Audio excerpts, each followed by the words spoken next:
یا ایھا النبی، اے نبی، انا ارسلناک، ہم نے تمہیں گواہ اور خوشخبری دینے والا، انا ارسلناک شاہدا و مبشرا و نذیرا، ہم نے تمہیں گواہ، خوشخبری دینے والا، ڈر سنانے والا، وداعیا الی اللہ باذنہ و سراجا منیرا، اور اللہ کی طرف اس کے حکم سے بلانے والا، چمکا دینے والا آفتاب بنا کر بھیجا ہے۔ اس کی تفسیر میں لکھا ہے کہ حضور صلی اللہ علیہ وسلم کا جو مقام ہے، مرتبہ ہے، اس کی جو حقیقت ہے، حقیقی علم، یہ صرف اللہ جانتا ہے۔ حضور کا کیا مرتبہ ہے، کیا شان ہے، کیا عظمت ہے، یہ اللہ کے سوا کوئی نہیں جانتا۔ حضور نے خود فرمایا، اے ابوبکر، اس ذات کی قسم جس نے مجھے حق کے ساتھ مبعوث فرمایا، میری حقیقت کو میرے رب کے سوا کوئی نہیں جانتا۔ حضور کے کمالات کے متعلق امام اہل سنت یوں لکھتے ہیں کہ فرش والے تیری شوکت کا علو کیا جانے، خصفہ عرش پہ اڑتا ہے کھلیرا تیرا۔ فرش والے کیا جانے حضور کی کیا شان ہے۔ تمام مخلوق اپنے تمام اوقات و اسباب استعمال کر کے حضور کی شان بیان کرنا چاہے تو ممکن ہی نہیں، کہ حضور کی شان تو خود ان کے رب نے بلند فرما دی ہے، اور کیا کو بیان کرے گا۔ وَرَفَعْنَا لَكَ ذِكْرَكَ، ہم نے تمہاری قدر، تمہارا ذکر بلند کر دیا، اور ہر آن حضور کا درجہ بڑھتا جا رہا ہے، حضور کے ہر لمحے کے ساتھ درجات بلند ہو رہے ہیں۔ وَلَلْآخِرَةُ خَيْرٌ لَكَ مِنَ الْأُولَىٰ، اور بے شک تمہارے لیے ہر پچھلی جو ہے وہ بعد میں آنے والی گھڑی پہلی سے بہتر ہے، اگلی گھڑی جو آ رہی ہے وہ پچھلی سے اور بہتر ہے۔ حضور کا درجہ اور بلند ہو رہا ہے، ہر عمل میں بلند ہو رہا ہے۔ حضور کی عظمتوں میں سے 5 صفات شروع میں اس آیت میں مذکور ہے۔ اللہ نے فرمایا کہ اے نبی، بے شک ہم نے تمہیں گواہ، خوشخبری دینے والا، ڈر سنانے والا، اللہ کی طرف بلانے والا، چمکا دینے والا آفتاب بنا کر دیا۔ اس میں 5 صفات بیان ہوئی ہیں ہمارے آقا کی۔ پہلی صفت ہے شاہد۔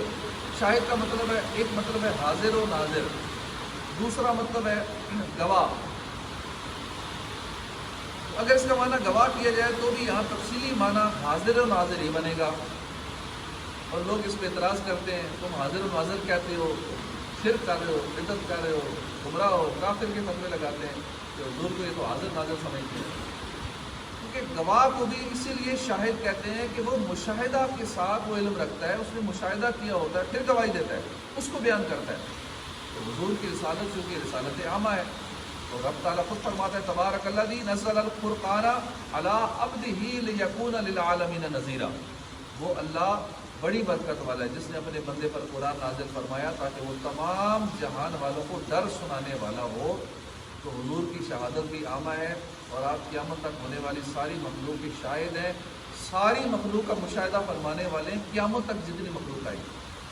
اہل سنت کا یہ عقیدہ ہے کہ اللہ کی عطا سے حضور حاضر و ناظر ہیں، یہ عقیدہ ہے اہل سنت کا، اہل حق کا۔ حاضر کے لغوی معنی ہے کہ سامنے موجود ہونا، اور غائب نہ ہونا، اور ناظر کے کئی معنی ہیں جن میں ایک واضح معنی یہ ہے کہ ناظر دیکھنے والا، ناظرین جیسے ٹی وی پر کہتے ہیں ناظرین، تو دیکھنے والے، دیکھنے والا ناظر۔ حاضر و ناظر کے شرعی معنی یہ ہے کہ قدسی قوت والا، ایک ہی جگہ رہ کر تمام عالم کو ایسے دیکھنے والا، جیسے ہم ہتھیلی کو دیکھتے ہیں نا، پورا ہاتھ نظر آ رہا ہے ایک ہی نظر میں، تو حضور بھی ایسے ہی دیکھتے ہیں، اس پوری کائنات کو ایسے ہی دیکھتے ہیں جب ہم ایسے ہتھیلی کو دیکھتے ہیں۔ اللہ نے ایسی طاقت عطا فرمائی۔ دور و قریب کی آوازیں سنیں، ایک آن میں تمام عالم کی سیر کر لیں، سینکڑوں میل دور حاجت مندوں کی حاجت روائی کرے۔ یہ رفتار خواہ روحانی ہو یا جسم مثالی کے ساتھ ہو، یا اسی جسم سے ہو جو قبر میں مدفون ہے، یا کسی جگہ موجود ہے، اس عقیدے کی دلیل اوپر والی آیت میں موجود ہے۔ آج کل تو سائنس نے یہ ثابت کر دیا، مائک لگا ہو، اور جتنا زیادہ مائک ہے اتنے لوگوں تک آواز پہنچ جائے گی۔ اب اگر اسے لائیو براڈ کاسٹ کا سسٹم کریں گے تو یہاں بیٹھے بیٹھے آپ موبائل سے لائیو کر دیں، پوری دنیا یہ باتیں سن سکتی ہے جو اس وقت میں بیان کر رہا ہوں۔ اس کو ہم لائیو کر دیں، ابھی لائیو نہیں، کچھ دن ہمیں لائیو چلایا، لیکن ابھی ریکارڈ کر کے جو ڈالتے ہیں نیٹ کی پرابلم کی وجہ سے، نیٹ آپ سے تھوڑا سا اچھا ہو، اب یہی باتیں لائیو دنیا بھر میں جو باتیں سننا چاہے، اب ایک عام حضور کا غلام اپنی باتیں دنیا بھر میں پہنچا سکتا ہے، بیچ میں سوائے